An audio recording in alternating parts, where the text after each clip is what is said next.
Alright, welcome to Spicy Reacts. We got a video from Patrick CC. It's not going to be my video. The original will be down in the links below. And it says, why Hollywood wants Katt Williams dead. Katt Williams recently spoke out against countless powerful Hollywood figures in a podcast with Shannon Sharpe, and they are not happy. What makes Katt's expose so dangerous is that tens of millions of people around the world believe he is telling the truth. This man is speaking against the evils of this world. Thank you, Katt Williams. This generation is hungry for the truth. Thank you, Katt, for speaking your truth. We absolutely believe you. They canceled me for talking about Harvey Weinstein before the thing came out, but he offered to suck my penis in front of all my people at my agency. Now, a lot of what Katt said in this podcast cannot be proven true or false, but because he is funny, a good storyteller, and most importantly, confident with his words, this allowed him to convince millions that he's telling the truth. Plus, we all know that celebrities don't often speak their true thoughts on the industry or politics out of fear of being canceled. However, some things he said are just straight up lies. I'm probably reading 3,000 books a year from the time that I'm 8 years old to the time that I'm 12.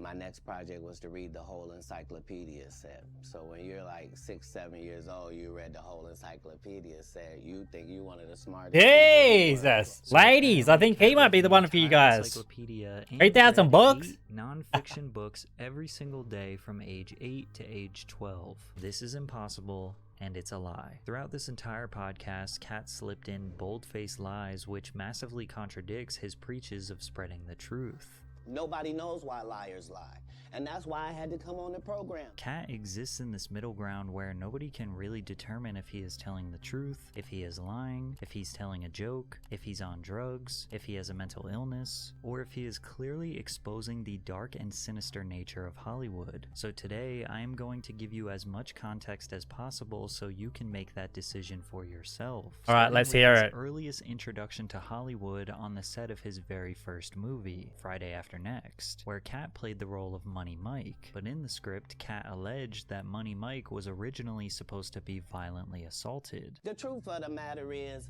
the Money Mike in the original script got raped in the bathroom. Katt Williams had to take the risk in front of the studios and the cast and our powers that be in his very first movie and say respectfully, the problem with Friday After Next is we're trying to make a classic comedy.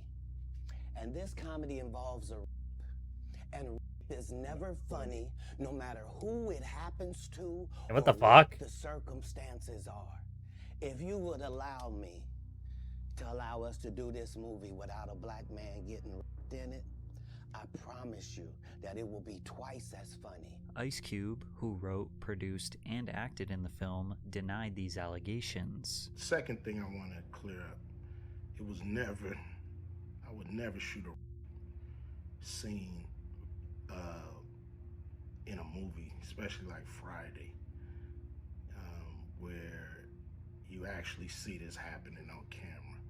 That ain't my style. If you check out any of my movies, they not raunchy. But it's because Katt said things like this throughout his interview caused fans to cast doubt on anyone who denied his claims. These people are not powerful. Satan can't create anything. That includes blessings for his people. You know what the #1 job of somebody that sold their soul in Hollywood is? What? Is to act like it didn't happen. They all do the same job. Katt believes he has a more legitimate and honorable Hey, mic legacy check, than mic the other check. comedians he has been associated with throughout his career. These men, Katt says, have formed a gang Going on, in Blaze. Hollywood that actively steal and or blackball young entertainers' careers, which drives them into madness. For 30 years, they're a group. These aren't 3 random guys. The way that Ricky Smiley kept appearing at all of my auditions is because of Steven said he would tell anybody that, listen, they got a gang on that side. They know what it is. They know who the gang is. All No longer these from dudes God are anymore. intertwined and they share secrets, and this is the age of truth. And That might be the something truth to do doesn't with, need to be scared of the fact that like the people treble or tell some shit that I gotta Katt only mentions fake. 3 of these group members by name: Steve Harvey, Cedric the Entertainer, and Ricky Smiley. I'm But going you'll pretty notice good, man. throughout the video, he makes bold accusations about many other massive stars like Kevin Hart and Martin Lawrence. Are they also a part of the gang? Well, that's up for you to decide. If you sign up for their program, you get a light skin, weird face wife that never do an interview. Anyways, let's start with Katt's claims that Cedric the Entertainer Whoa. and Steve Harvey stole his material. But first, I'm going to steal your attention for just a minute to tell you about today's sponsor. Have you ever Alright, let's Googled hear your it. name and seen yourself on one of those strange sites that has way too much information about you? It feels pretty weird. I'd really rather that kind of stuff not available to anyone Right. who's looking for it. Data brokers are making tons of money selling our information to robocallers and spammers. That's why I'm excited to tell you about today's sponsor. I'm pretty Aura. sad Aura that can find I data just brokers found that are out sharing that your the information. Galaxy These LR is gonna brokers go are out of legally required date. to remove your info if you ask But it's them fine, I'll to. deal with that when it However, comes they make to it it. very difficult to do so. That's where Aura comes in and submits opt-out I didn't know requests that, for bro. you. Otherwise I You wouldn't can have see bought how it. many data brokers are selling your information and have Aura start opting you out by trying for 2 weeks using my link, aura.com/PatrickCC. AT&T revealed that over 72 million customer records were released on the dark web. They recommend those affected use strong passwords, monitor account activity, Yeah, and consider XLR, credit that's what I freezes or got fraud on my alerts from Mac. credit bureaus. Mixer. Well, Aura does all this for you, and best of all, it's all in one app. If my info was compromised in the AT&T data breach, I wouldn't worry, because I know Aura would be protecting me. Let Aura protect your information and keep you safe online. You can let people Yeah, it's fine. continue I to got a exploit second you and hand, so profit it's off your kind of private makes it all right, I information, guess. Or you can go to aura.com/PatrickCC and start your 2-week free trial. Still pretty Link is pricey. in the description. Thanks, Aura. Katt claims that both Steve Harvey and Cedric the Entertainer have stolen jokes from him. Cedric did it first on the original Kings of Comedy tour in 2000, guess which at the until time was Windows- the highest grossing comedy tour until in Windows history. update their Steve things Harvey, Cedric the comes out of Entertainer, date. and Bernie Mac playing sold-out arenas from coast to coast. The tour grossed over $18 million in its first year. In 1999, both Seagram Americas and HBO sponsored the tour. DL Hewley was added and the 2-year gross exceeded $37 million. And at the exact same time of this tour, Katt was just starting to make a name for himself in Hollywood. He thought that I was just a no-name comedian and that he could take this joke and nobody would know. Right. The issue was that I had already done this particular joke on Yeah. BET's I'll just ride it out twice. until This is the joke that Katt is referring to, which was originally performed in 1998 on BET's Comic View program. You should have had your car radio up so loud that you couldn't hear the damn thing when it cut off. It looked like this. You flossing in a 6-shift convertible.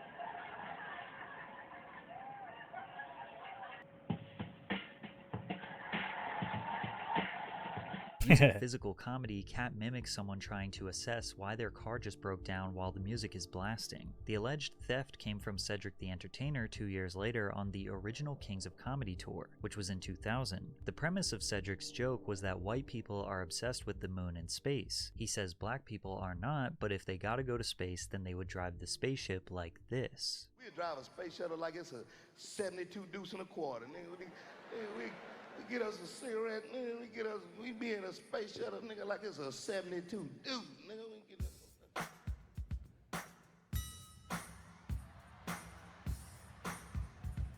Now, when you consider the music cue, which is not very common in stand-up comedy, that already looks suspicious. Yeah, And the good. No half side-by-side apart from comparison my push-ups. indicates Cedric makes very similar haven't physical stopped movements anything that yet. Katt did. Cedric I says can he do did one not thing. steal the I'm not gonna joke, do it yet. and that if Katt was so upset about it, he had 30 opportunities to speak up. Can't say you stole one of his jokes. Yeah, like, I mean, it was ridiculous. You know what I mean? It was like the idea of the joke that he was even talking about don't even match up with no timeline. So for me, it was one of those things like... Did you have a conversation? Did you guys sell it? Did you have a conversation with Katt? I've seen this guy 30 times. Like, dog, if you literally was that Upset upset about about it, like, dog, Just why step to me and say, hey, yeah, hey, why say it. didn't What say you- nothing? Like, that don't even make sense. But Katt says that Cedric apologized about stealing the joke years ago, and is now lying to the public that he never stole it in the first place. Him and Steve had already apologized for me, so I gave him a pass. Why would you sit here and be like, I saw Katt 30 times? Why did I give you a pass if you were just gonna lie? So imagine how a young Katt Williams felt seeing his best joke being stolen by one of the biggest comedians in the world on the largest grossing comedy tour in Jeez. history. He never wrote anything. Remember, when Cedric the Entertainer starts, he's supposed to be singing, dancing, and telling jokes. That's why he's called the Entertainer. He did 4 comedy specials. They're so bad, Shannon,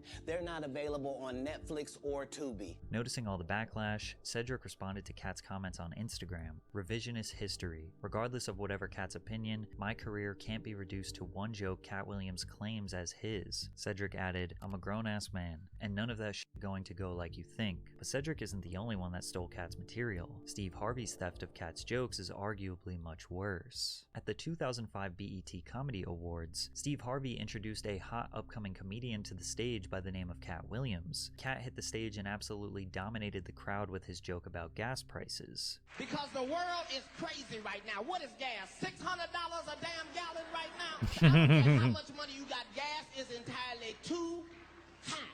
Used to be, if you put $15 in your tank, you had time to bond with your vehicle. You had time to put the nozzle in and set the clicker and look through your car and clean off the dashboard. Okay, that's funny. Then Steve Harvey did a joke about gas prices 3 years later in his comedy special, Still Trippin'. Gas $4 a gallon. Can't even pump gas like you used to no more. $4 a gallon? You remember when you used to go to pump and put the nozzle in there and hit it? Be sitting there talking, be on your phone, hey, what's happening? Be walking around, cleaning the windshield. It's hard to see this as anything other than blatant theft, but Katt didn't stop there. He continued to expose Steve's long history of suspicious behavior. It started with why Bernie Mac... I feel like that was two different jokes. Do you consider yourself a king of comedy? Same sort of They joke, but consider two different that. After jokes. Bernie left, them same three guys I'm telling you about, the kings, Yeah. they came to me. I was supposed to be the fourth king. I got the offer. Then what happened? But I turned it down. Why? Because you shit on Bernie, and I know the truth. You think I'm gonna let you shit on Bernie and then come get me? I'm the next king? Fuck you. Now, there has been an infamous beef between Steve Harvey Yeah, and angry. the late Bernie Mac that fans have known about for years. There were often arguments between the four comedians of who should be the closer or finale of the tour. Since Bernie was a much funnier comedian, Steve would get booed by the crowd when he performed after Bernie. Why? Because the whole time Bernie was here, you was acting like you was funnier than him. The reason you was supposed to go last is because it was your tour. Tell the truth. It was Steve's tour. Not it was going to be called the Kings of Comedy. It was Steve's tour. These are the guys opening for him. Of course you got to close if it's your tour. Harvey eventually just ended up being the host of the tour and not performing a full stand-up routine because he just couldn't make the audience laugh as hard as Bernie. D.L. Hewley, who was also on the tour, even said that Steve never thought Bernie would become successful, and when he started getting more opportunities, he became jealous. You feel that the beef between Bernie Mac and Steve Harvey was because Steve Harvey was getting a lot of network love during the time and Bernie Mac not so much? Yeah, and then Bernie started to get it. So yeah, I think that, Steve at one point was, uber successful, and then Bernie started to, because he didn't ever think he would get the opportunity he got. But once he did, America loved him, like we all kind of knew they would, and he decided to go a different way. Eventually, Bernie got sick of Steve hating, realized his worth, and exited the tour, which ended up forcing all four guys to split up. We split up. You wish you would have stayed, kept it together, could have kept it together a couple of... We tried everything, but dudes felt like they was movie stars. I never saw myself as a movie star. Steve basically claims that Bernie went Hollywood and acted too good for the guys, and Katt didn't like that. Imagine him coming to tell you another story where he got so big and it was Bernie and them's fault because they wanted to be movie stars. What? You called Ocean 11 to get that nigga's part. What do you mean you didn't want to be a movie star? Allegedly, Steve even called the producers for the heist comedy film Ocean's 11 to steal the role of Frank Catton from Bernie Mac. Ocean's 11 featured a star-studded cast, including George Clooney, Matt Damon, Brad Pitt, Julia Roberts, and Casey Affleck, among others. The film became a huge critical and commercial success, earning over $450 million at the worldwide box office. Having a substantial role in a film of this magnitude helped the rising trajectory of Bernie Mac's career. An infamous GQ article from 2003 released when Bernie Mac himself claimed that Steve was jealous of him from the very beginning. Overall, Katt is obviously upset about Steve stealing material, but ironically, he was more upset that Harvey tried to lie and claim that Bernie went Hollywood on the Kings of Comedy, when in reality, Steve was so jealous of his success that Bernie couldn't take it anymore and quit. And now that he gone, you gonna act like he wanted to be a movie star. You stop it. You stop it. That man was funnier than all of y'all, and y'all thought y'all had one over on him. The king is the funniest. Period. Every time. And that's why no audience member was ever swayed. It didn't matter where Bernie went. You think if Bernie went first, he wasn't the king? Get out of here. But Katt Williams and Steve Harvey's beef did not stop there. A few years later, in 2008, a show promoter booked Steve Harvey and Katt Williams to co-headline a New Year's Eve stadium show in Detroit. Katt entered his villain arc and challenged Steve to a comedy battle on the Jamie Foxx radio show, to which Steve accepted. You have been the king of comedy as long as we've had one. The second that you get off stage, I need you to understand that that's your final time as the king of comedy. I hope you got a team of writers. You're going to need about 6 or 7 of them. You can bring the nation. You can bring Rashawn McDonald. You can bring everybody who listens to your radio show. They going to see the truth. And its name is Katt Williams. Consider yourself warned. What was supposed to be just a comedy show is now some sort of 1v1 battle dubbed the Championship of Comedy, and Steve responded with this. I'm not saying he's in trouble, but I'm saying this right here, Jamie. A dog don't bark at parked cars. Basically, Steve's analogy was that he shouldn't respond to Katt Williams because he is too famous and successful. So on New Year's Eve, Steve got on the stage and never addressed or made fun of Katt. That was a big mistake. Please give it up for Steve Harvey one time. Give it up for Steve Harvey. He's an excellent comedian, but he don't want no parts of this in any way, shape, form, or fashion. I don't know why he came out here with all this money y'all spent on them motherfucking tickets and talked about a lady in the audience for 15 goddamn minutes. That nigga should have talked about me the way I've been to talk about his bitch man. Oh shit. He tried to copy off me and bring that ugly ass, sparkly ass tie out. A regular black suit like he was going to a funeral. Yours, nigga, yours. Nigga think he the shit because he was the shit in 1968.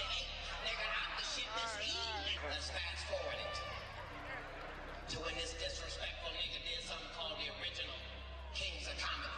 Oh. You gonna be the original King of Comedy, nigga. Did it start with you, you disrespectful son of a... Hey, he's going hard. Bill Cosby, Steve Harvey is the original King of Comedy. You's a goddamn liar. And if you listen to his show, you know that nigga's a liar straight up and down. Gotta start off January 1st trying to find his hairpiece and his career, because I come to put that motherfucker on the ground. Katt absolutely embarrassed Steve. He claims this was the end of Harvey's career. Steve told you that he stopped doing stand-up because he had 7 TV shows. The only problem is when he stopped stand-up, he didn't have those 7 TV shows. He stopped stand-up because he got in a comedy battle called the Championship of Stand-Up Comedy with one Katt Williams in Detroit in front of 10,000 people and lost because Katt Williams said he was actually bald and that was a wig. And I went in, and that's why he couldn't do stand-up anymore. Now, Katt isn't very accurate here. Steve had multiple successful arena comedy tours after the championship battle, and Steve was already bald by 2008, so Katt didn't really expose him for having fake hair. But is it a coincidence that almost immediately after Katt got on that stage and exposed his biggest hater in the industry, he started his crazy downward spiral? In November of 2008, Williams missed an appearance on Conan O'Brien and was later arrested that evening when officers found 3 handguns in his car while exiting rapper Jim Jones's studio in New York. That same month, he checked into the Mount Vernon Inn in Sumter, South Carolina. Shortly after checking in, employees reportedly found Williams stumbling around wearing just a bathrobe and a towel wrapped around his head. When police arrived, Williams asked them for directions to the nearest hospital. There, his family convinced him to seek psychiatric help, to which he was eventually hospitalized. He just said that he doesn't trust anyone anymore, that everyone has turned against him.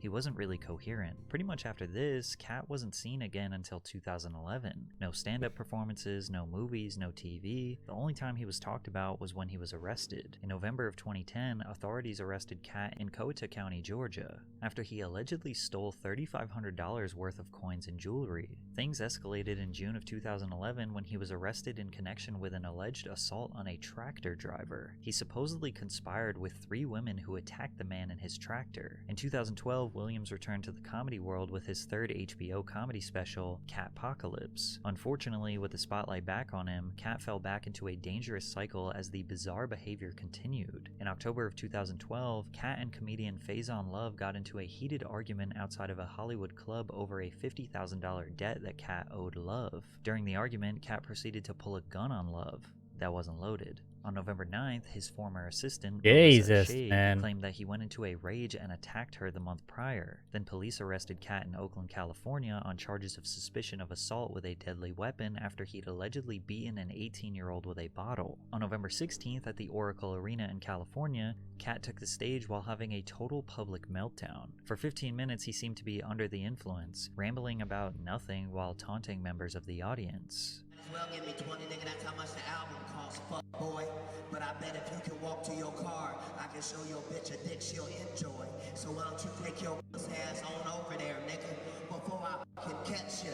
Or you can pull your bank out and I'll match you. But you ain't gonna do shit but get punched in the face. Then the audience began booing him.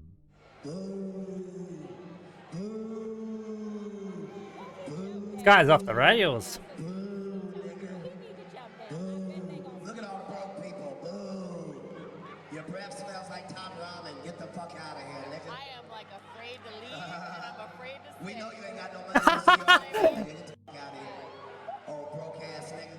On November 17th, 2012, Williams Afraid to got leave involved and in I'm a afraid to police chase stay. while driving his three-wheeled He said. motorcycle and failing to stop. Just a week later, Katt was arrested in Seattle, Washington after he allegedly got into a dispute at a bar in the South Lake Union neighborhood. His arrest came after he missed the first night of a planned two-night performance at the Paramount Theater. That same month, he slapped a Target employee in Sacramento for no apparent reason, which was made fun of on late-night television shows like Conan O'Brien. On December 28th, Williams was placed in handcuffs once again on child endangerment charges. Oh man, K, you cool, man? How you doing I'm tonight, cooler than a man? fan, man. They took my children from me. Yeah, I mean, How terrible is that? Katt's criminal history does not even come close to stopping here, but I'm sure you all get the point. He was spiraling hard for years, seemingly strung out on drugs or at least experiencing manic episodes. The media called him crazy, a crackhead, and didn't believe anything he was saying since they wrote him off as a madman, but he says he was never under the influence. I am never under the influence of anything. I'm always in my right mind. I'm always a physical specimen. And when you see me, I'm much, much bigger than you had thought. I have far less play in me than you would like. There seems to be a pattern with comedians in the downward spiral. In 1990, Richard Pryor, who struggled with addictions to women and hard drugs, poured high-proof rum on himself and set himself on fire. His widow, Jennifer Lee Pryor, claimed it was a drug-induced attempt at ending everything. In 1997, Martin Lawrence was coming off the end of his hit sitcom Martin, as well as starring in the blockbuster film Bad Boys. That year, Lawrence allegedly had a meltdown in Los Angeles where he ran into Ventura Boulevard with a gun and threatened tourists and random people. Sources claim Martin began taking psychotropic drugs and having violent outbursts on the set of his movie, a thin line between love and hate. Martin would continue his erratic behavior, getting arrested for gun possession and later going to rehab. Robin Williams openly spoke about his lifelong battle with addiction, alcoholism, and depression. Comedian Marc Maron has spoken publicly about having severe depression. Artie Lang and Jim Norton as well. John Belushi, Chris Farley, and Greg Giraldo all died of drug overdoses. It's unclear why comedians seem to struggle with mental health more than others in the entertainment industry while being tasked with creating the most lighthearted content. Deborah Serrani, a clinical psychologist who treats performers with depression and other mental health problems, said comedians often wear what we call the mask of depression, which helps them put on a more acceptable face to the world. But behind that mask, there is a terrible struggle going on. There is a stigma about depression, and oftentimes the laughter distracts from feelings of weakness. Katt Williams has had an extremely rough life, starting with being homeless and alone at age 13. Combine that with the chaotic lifestyle of a comedian, constantly being on the road, late nights, irregular sleeping and eating schedules, the pressure to constantly deliver funny and engaging performances, as well as regularly dealing with hecklers and sometimes unresponsive audiences who make the job mentally taxing. And on top of all of that, add the potentially evil Hollywood gang that Katt says is actively trying to get him to compromise his morals, but when he refuses, they blackball him and run smear campaigns to call him crazy. That is a recipe that would make any man go mad. So the question is, was Katt trying to escape an evil industry, or was he actually actually a drug-induced madman. Martin tried to put me in my first dress. When he had to go on his hiatus, he tell me, Katt, when I come back, I need you. You my young partner, you my brother in comedy. When I come back, just promise me that my next movie, it'll be me and you. Go do what you gotta do. When you come back, I'm in your movie. Don't trip. I don't need to see the script or nothing. You know, we get in that office and this fool pull out Big Mama's House 2, where this nigga want me to get in a dress with him. And I'm literally saying to everybody, why is he in a dress again? If it isn't obvious, Katt didn't want to wear the dress. Brandon T. Jackson would go on to portray Martin's son, Trent, in Big Mama's House, where the two go undercover at an all-girls performing arts school. Unfortunately, years later, Jackson asserted that he did the project for money and was unaware of the repercussions it would have on his career. Did you get like slack when you wore the dress at that moment? Only Katt Williams. Katt Williams was trying to always say, Brandon, don't wear a dress. You know, he called you, or is this? No, he was saying it in the media, so I thought he was heckling me. He was really trying to help me at the time. I didn't know that. I was immature. Right. I feel like, dang, why I'm trying to make it. And then he was trying to warn me, you know, don't get in the dress. Everything went wrong. It's like everything went right. Everything went wrong when I put on that dress. Katt has been discussing this subject for years because this has been a pattern that many have speculated is a humiliation ritual. Eddie Murphy, Tyler Perry, Jamie Foxx, Wesley Snipes, Chris Tucker, Arsenio Hall, Tracy Morgan, the Wayans brothers have all dressed up as women for TV or movie roles. Just before Kevin Hart exploded into fame, he also wore a dress on Saturday Night Live. And even 10 years ago, Katt discussed this. It's two answers. First of all, let's be very, very clear. It is possible that there isn't anything funnier than a guy in a dress. And if that's the case, then it might also be said that there's nothing funnier than a black guy in a dress. Okay, well, Kevin doesn't have to worry about what people are going to say about him wearing a dress because of the long line of dress-wearing people before him. So now some of us are against the Illuminati, and we are against the Illuminati at our own day. Man's laughing. When people are against the Illuminati, then they get punched in the face all the time. The press hates them, and nobody likes them. Katt also detailed an Illuminati meeting alongside Ludacris. There was a crossroads where we were both invited to an Illuminati thing, and decisions had to be made. So it was both of us, we were equal. One of us had to cut off all their hair and couldn't do the sideburn thing no more with the points. And the next person, they said, was going to get $200 million because they were going to pay him $10 million a movie to do 20 movies. And that's how the conversation happened. One of those persons turned out to be Ludacris, and the other person turned out to be Katt Williams.